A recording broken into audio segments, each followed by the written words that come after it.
Papacheck up tayo kasi ilang araw na tayong may ubo at sipon. Sama ay ng pakaramdam. So, dadaanan muna namin si kuya ko kasi sasama daw siya. Sasama kasi nagpapasama din ako. So, dadaanan natin yung kuya ko. So, now, pupunta na tayo sa kanya.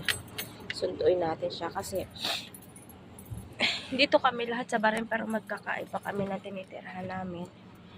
So, yung dalawang brother ko ang magkasama. Ako nakahiwalay. So, sunduin natin siya ngayon.